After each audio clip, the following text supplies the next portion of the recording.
Conakry, 10 juillet 2018, au sommaire de cette édition, marche pacifique à Conakry des acteurs de la société civile contre la hausse du prix du carburant. Aucun incident n'a été signalé grâce à la vigilance des forces de sécurité. Le ministre des Travaux publics retrousse les manches pour restaurer les ouvrages de franchissement qui ont cédé ces derniers temps à Lissan et à Kéréouani. Des travaux d'urgence sont engagés dans ce sens. Et puis les pluies diluviennes font des victimes à Conakry, importés, disparus, des dégâts matériels enregistrés au quartier Bessia-Cité de l'Air. Le drame s'est produit dans la nuit du lundi à mardi. Mesdames et messieurs, bonsoir. Merci de votre attention et bienvenue dans cette édition qui s'ouvre sur un message départ à monsieur Shinzo Abe, Premier ministre du Japon, Tokyo. Monsieur le Premier ministre, chers frères, c'est avec une grande tristesse et une profonde affliction que j'ai appris les graves intempéries survenues dans votre pays, causant de nombreuses pertes en vies humaines et d'importants dégâts matériels. En cette douloureuse circonstance, je voudrais, au nom du peuple de Guinée, du gouvernement et à mon nom propre, adresser les condoléances les plus émues au peuple et au gouvernement japonais, à votre Excellence et aux familles des victimes.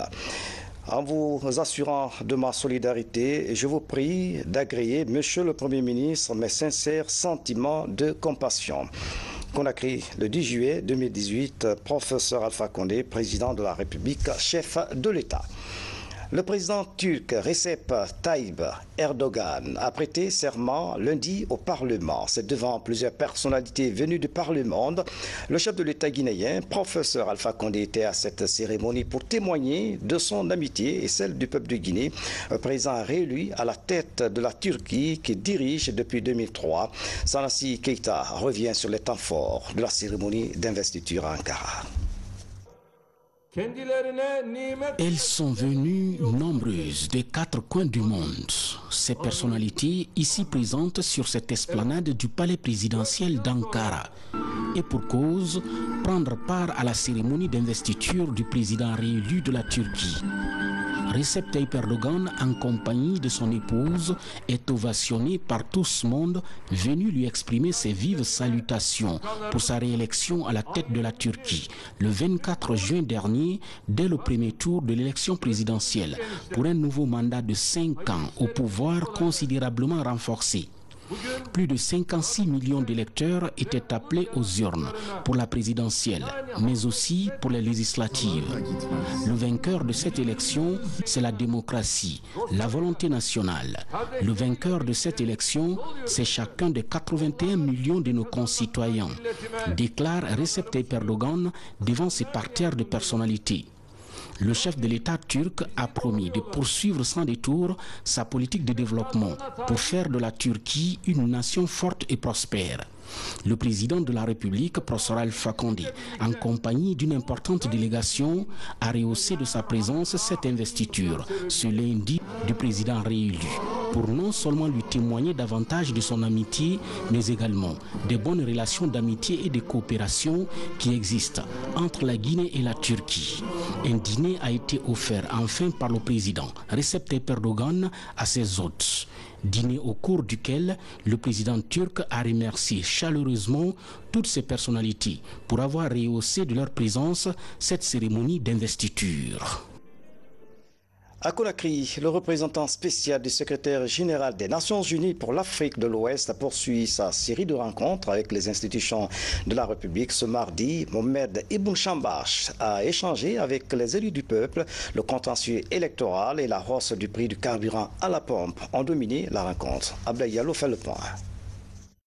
La situation sociopolitique de la Guinée préoccupe les Nations Unies. L'un des points sur la table de discussion avec les élus du peuple, le processus électoral. Le représentant spécial de Antonio Guterres pour l'Afrique de l'Ouest et du Sahel exprime toute sa volonté d'œuvrer en faveur de la promotion de la paix. Nous avons vu un dialogue continu entre les parties prenantes et nous encourageons beaucoup cette ouverture pour le dialogue entre les partis politiques et nous espérons que peut-être, dans quelques jours, nous pouvons avoir un consensus sur toutes les questions qui restent. Au cours de ces discussions, il ressort que la défaillance du système judiciaire, notamment dans l'application de la loi, constitue très souvent les sources de divergence au sein de la classe politique. Une situation unanimement dénoncée par les députés. Donc il y a des propositions concrètes que nous avons présentées et nous attendons une réflexion de la part de le leadership de l'Assemblée nationale et puis nous sommes toujours prêts de continuer notre travail pour le renforcement de la capacité de l'Assemblée nationale, mais surtout voir comment nous pouvons les aider de jouer un rôle un peu plus large pour l'apaisement, la scène politique de la Guinée. Mohamed Ibn Chambas est venu également appuyer l'initiative du système des Nations Unies en ce qui concerne la mise en place d'un comité de dialogue de haut niveau. Ce comité va regrouper 10 personnalités réputées de grande intégrité. Sa mission, promouvoir le dialogue social et participer à l'édification d'une Guinée unie et prospère. Réforme de la justice. Le ministre d'État à la justice vient de lancer au tribunal de Kindia une mission d'inspection dans 5 tribunaux du pays. L'opération durera 2 semaines. Il s'agit d'évaluer le fonctionnement des juridictions en vue d'améliorer l'administration judiciaire. C'est un programme soutenu par les Nations Unies. Tierno Younoussaba. C'est le début d'une vaste opération d'inspection dans les juridictions guinéennes. Pour cette première phase, outre le tribunal de première instance de Kindia, 4 autres tribunaux d'instance sont concernés par cette mission. Il s'agit pour les autorités judiciaires d'évaluer le fonctionnement des différents services de la justice. Les faiblesses sont identifiées et tous les acquis capitalisés. Le travail de contrôle dont l'inspection générale est chargée participe du renforcement même des capacités du système judiciaire. Une inspection est toujours une double occasion. Celle d'apprécier les performances d'un service et celle d'en déceler les lacunes. L'inspection dans les juridictions rentre dans le programme de la réforme de la justice, une étape qui constitue un fondement pour l'amélioration quotidienne du travail des magistrats. Quand on inspecte un magistrat, on essaie de voir comment il travaille, on vérifie les registres par exemple. Quand c'est un juge d'instruction, on voit le registre des plaintes, on voit les plaintes qui ont été classées sans suite, ceux qui ont abouti. Donc l'inspecteur ensuite fait un rapport au visa de tout ça. Alors évidemment, s'il y a des manquements, le magistrat reçoit notification de ces manquements-là pour qu'il fasse mieux la prochaine fois. C'est l'objectif de l'inspection. La dernière inspection dans l'appareil judiciaire remonte à 2013. La présente mission composée de 4 inspecteurs va durer 2 semaines. Les forces sociales regroupant plusieurs organisations de la société civile ont organisé ce mardi une marche pacifique. Elles protestent contre la hausse du prix du carburant à la pompe, de la tannerie sur l'autoroute jusqu'à l'esplanade du stade du 28 septembre. La marche a été encadrée par les forces de sécurité. Aucun incident n'a été signalé tout au long du parcours. Nos reporters ici à Gaba et Mohamed De Camara sur les pas des manifestants. Regardez. Comme attendu, les activistes de la société civile, regroupés dans la coalition des forces sociales de Guinée, ont battu le pavé ce matin à Conakry. L'axe Tannerie-Esplanade du 28 septembre est l'itinéraire autorisé pour cette marche de protestation. Au point de ralliement, les organisateurs livrent les grandes lignes de leur message. Je suis là pour soutenir les actions lancées par l'ensemble des acteurs sociaux de la Guinée pour contraindre le gouvernement à ramener le prix du carburant à 8 000, en même temps montrer au gouvernement les bonnes manières. Pour la sécurisation de la marche, les forces de police et de gendarmerie sont restées attentives tout au long du parcours. C'est là en vue d'éviter tout risque de dérapage. Pour les autorités, la culture du civisme a prévalu. C'est toutes les unités et les commissariats centraux de la police et toutes les unités aussi de maintien et de rétablissement de la police et de la gendarmerie aussi, plus les gendarmeries départementales qui sont déployées. Vous imaginerez ça fait combien comme personnel, mais ce n'est pas pour ici intimider les marcheurs, mais c'est pour juste assurer leur sécurité, et ces unités sont déployées dans les différentes intersections pour pouvoir les faciliter le passage dans les différents carrefours pour éviter d'être empêchés par d'autres personnes qui n'adhèrent pas à leur mouvement. Une nouvelle fois, le climat de confiance entre services de sécurité et marcheurs a favorisé cette manifestation de rue sans incident. Le médiateur de la République et plusieurs autres leaders religieux tentent d'aplanir les divergences entre les différentes parties prenantes des négociations liées à la hausse du prix du carburant à la pompe. Ils invitent le gouvernement, le syndicat et le patronat à poursuivre les discussions pour trouver une issue favorable. Yaya Silla fait le point. Après le réajustement du prix du carburant à la pompe, le médiateur de la République rencontre les acteurs de la société civile. Objectif, éviter à la Guinée des scènes de violence. Avec la présidente du Conseil économique et social et l'archevêque de Conakry, le médiateur de la République a invité les acteurs de la société civile à privilégier le dialogue avec le gouvernement. Mon objectif a été de demander qu'un dialogue s'instaure entre la société civile et le gouvernement pour arriver à trouver des solutions aux problèmes qui nous préoccupent tous. Que la société civile accepte de rencontrer le chef du gouvernement pour mettre les problèmes sur la table et les discuter. Je crois qu'il n'y a pas eu de réaction négative. Je considère cela comme une avancée. C'est très important que les revendications quittent la rue, n'est-ce pas, au profit d'une table de dialogue où tous les problèmes peuvent être posés, où certainement le gouvernement, n'est-ce pas, acceptera de s'entretenir avec tous les Guinéens qui souhaitent faire avancer ce pays-là.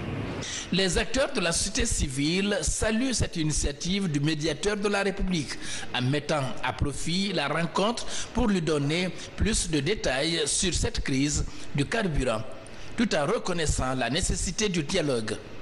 À tous nos frères qui sont ici, c'est de penser à notre pays et penser à notre population et faire tout pour que le dialogue puisse être au-dessus de toutes nos revendications. Et c'est ce qu'il est en train de faire. Je vous supplie, pour éviter d'autres morts à notre pays, pour permettre aux gens de se faire soigner, que comme le médiateur, vous le félicitez parce qu'il a pris l'initiative, je vous supplie de lui donner un temps pour qu'il aille vers ceux qui sont accusés, pour les écouter aussi. Et cela permettra de venir vous donner des réponses vraiment équilibrées. Je vous supplie. Le médiateur de la République compte poursuivre ses prises de contact. Et quant aux négociateurs sur les mesures d'accompagnement suite au réajustement du prix du carburant à la pompe, elles sont en cours. Et puis justement, après cette édition d'information, vous suivrez un grand format sur la rencontre du Premier ministre chef du gouvernement, Dr Ibrahima Kassory Fofana, avec les élus locaux de la capitale, axés sur les raisons du réajustement du prix du carburant à la pompe. Le ministère des Travaux publics et ses partenaires techniques sont préoccupés par la reconstruction du pont de l'Insan. Des travaux d'urgence sont engagés pour la reprise rapide de cet ouvrage. Le ministre Moustapha Naïté s'est rendu sur les lieux pour motiver les techniciens à accélérer les travaux. Cependant, 2 autres ouvrages de franchissement ont cédé à Kéréouane suite à une forte pluviométrie. Voici le reportage de Tabansila et Sana Kamara. Le ministère des Travaux publics sur le chantier du pont de l'Insan. Les travaux d'urgence sont intenses. Il faut rapidement remplir le nid de ce marigot, un affluent du fleuve Concouré, en vue de permettre à ses nombreux usagers de rallier les 2 bouts. Complètement coupé, l'affaissement de cette infrastructure est un véritable casse-tête pour les nombreux usagers de cette route nationale. La reconstruction de ce pont doit se faire dans les règles de l'art et en s'assurant quand même que la sécurité soit la première des choses. La déviation que nous avons faite avait besoin naturellement d'être entretenue, d'être maintenue compte tenu du niveau d'eau. Donc nous sommes en train de relever le niveau de la déviation pour permettre à ce que nous puissions trouver une solution, même en saison hivernale, au mois d'août, que la circulation ne soit pas interrompue. Sur la déviation, les travaux sont confiés à la société CRBC, la même entreprise chinoise qui a la charge de réaliser les travaux de reconstruction de la route. Koya Mamoun Dabola, prévu en début 2019. Avant hier, la rivière a été montée très élevée, donc la piste a été bassée, donc ne peut pas circuler les voitures. Donc depuis hier, notre société, on a déjà commencé à faire aménager par ici. Maintenant, on peut regarder, maintenant on a déjà mis la première couche pour les bus, maintenant ça peut circuler. De l'Insang, nous voici à Kirouane, une des préfectures de la Haute-Guinée. Ici, 2 autres ponts viennent de s'affaisser. Ils se sont écroulés dans la nuit du jeudi 5 au vendredi 6 juillet, suite à une pluie torrentielle qui s'est abattue sur la localité. Aussitôt informé, le ministère des Travaux publics a dépêché sur les lieux une forte délégation composée d'experts en vue de faire face à l'urgence qui s'impose.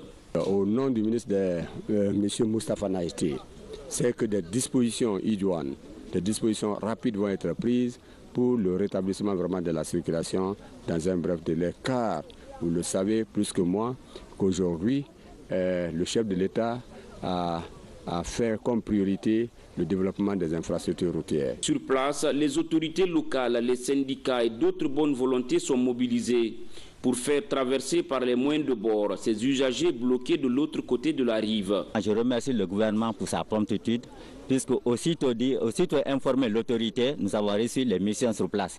Hier, pratiquement, j'avais reçu la mission du TP régional et ce matin, c'est le ministère. Donc vraiment, j'espère que dans sous peu de temps, ça sera vraiment, on trouvera une solution palliative pour le trafic routier.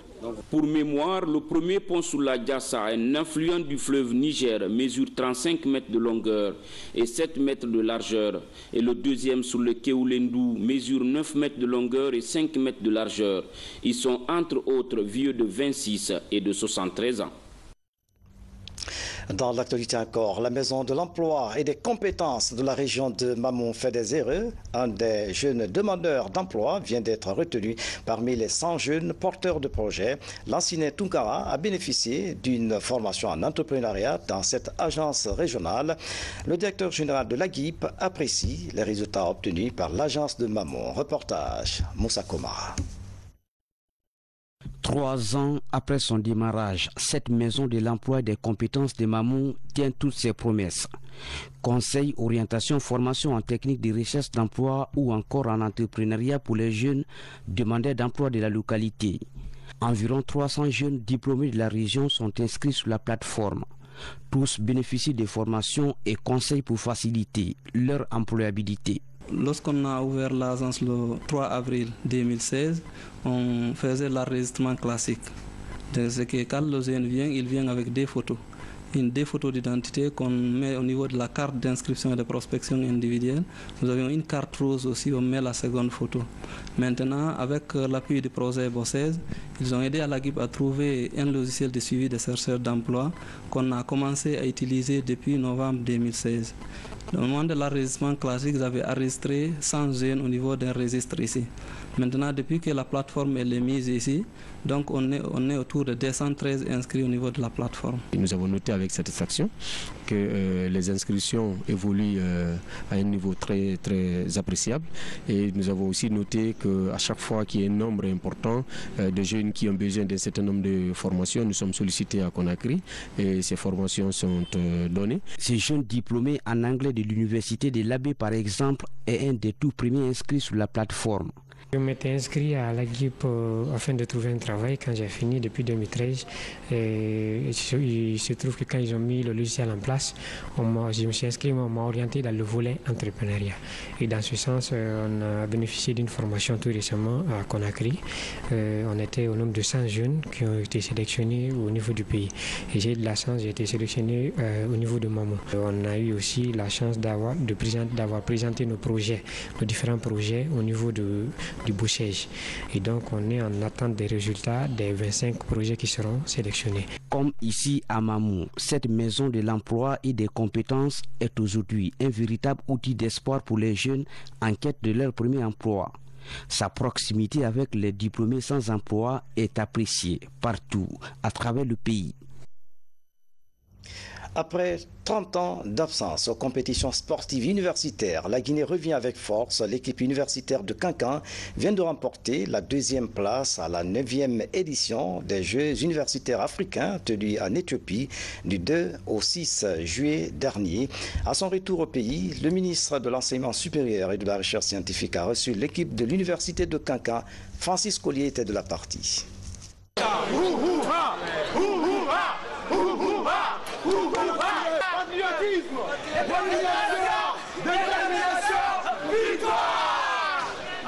Ils ont défendu le drapeau guinéen à la 9e édition des Jeux universitaires africains tenus en Éthiopie du 2 au 6 juillet dernier.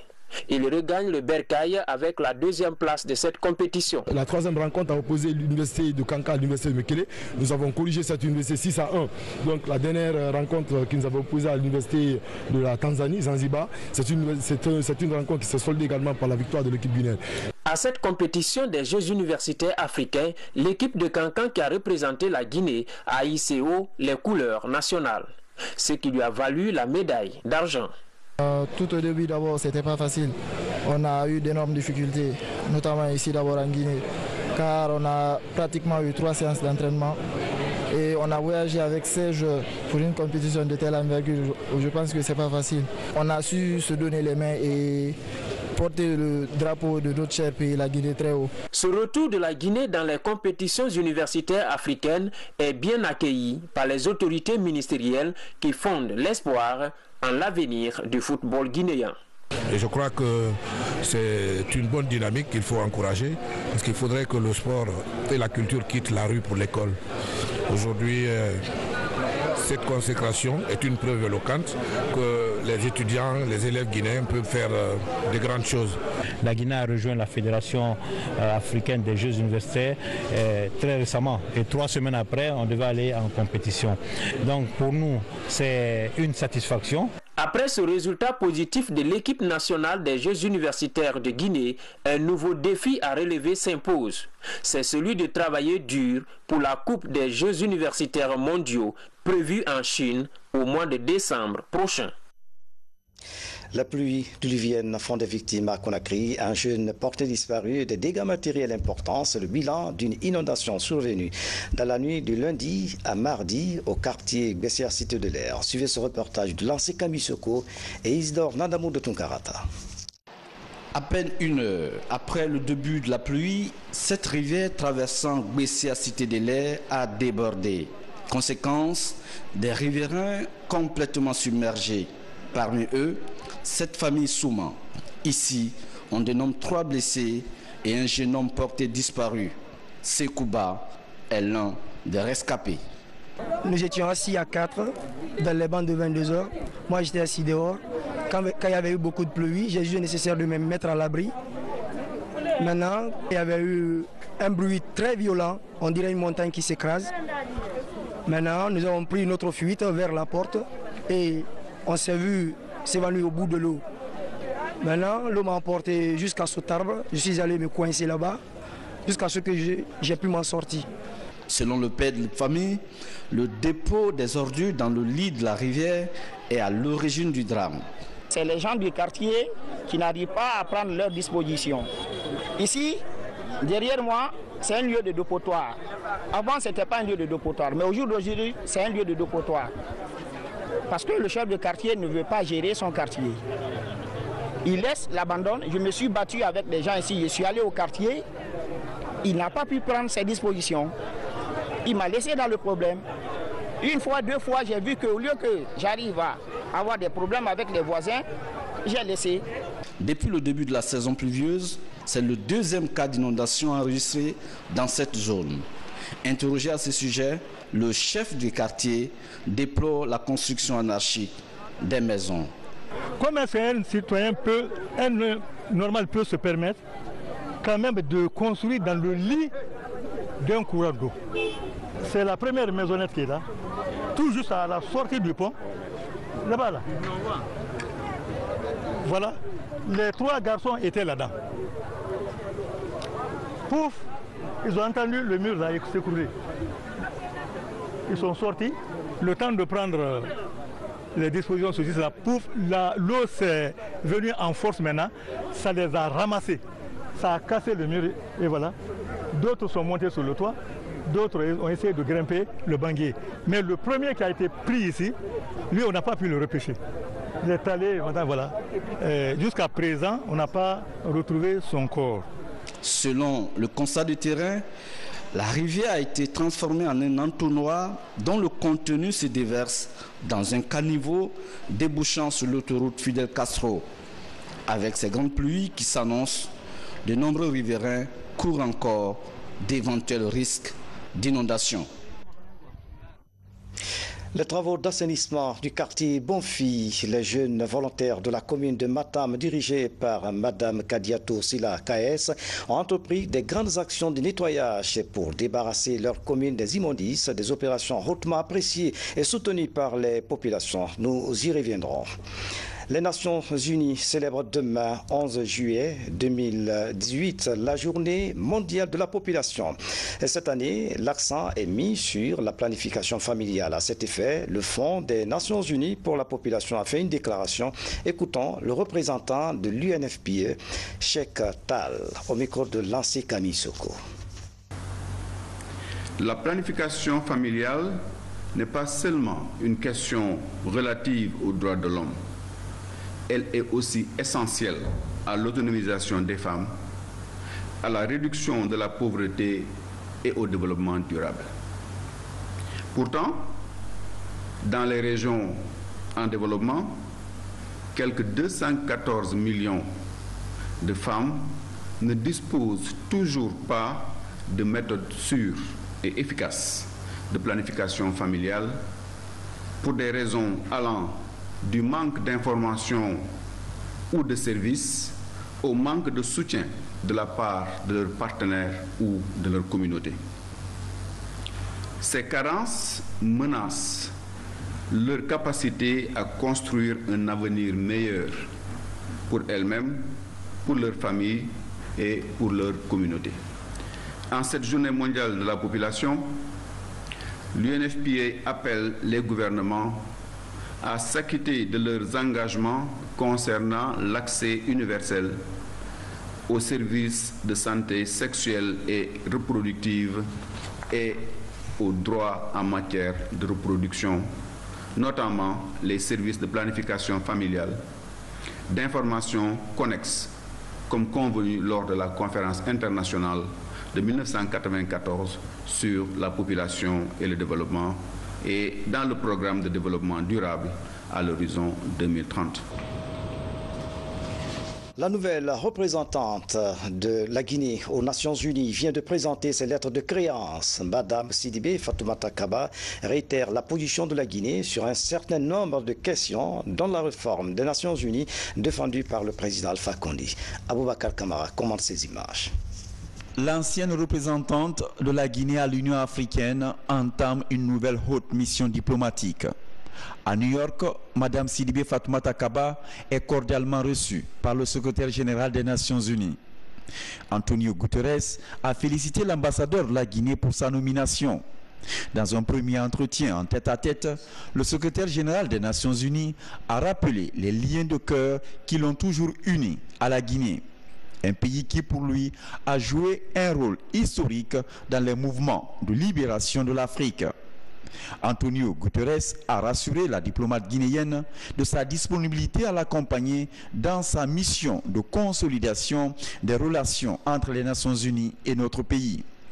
Au cours de cet échange, la diplomate guinéenne a transmis le message du président de la République sur le soutien à assurer de la Guinée aux réformes des Nations Unies qui mettent le développement au cœur de ses activités. Elle a attiré également l'attention sur plusieurs autres questions, dont le suivi de l'initiative africaine pour les énergies renouvelables, les problématiques de paix et de sécurité, ainsi que celles liées à la lutte contre la pauvreté.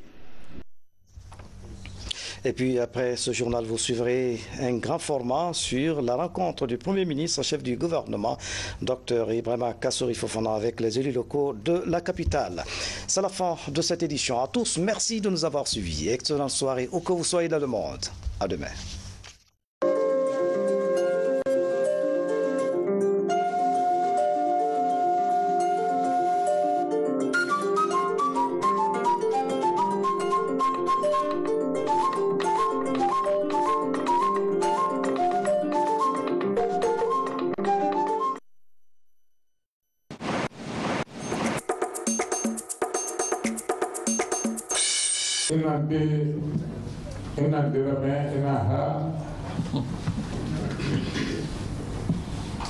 Not the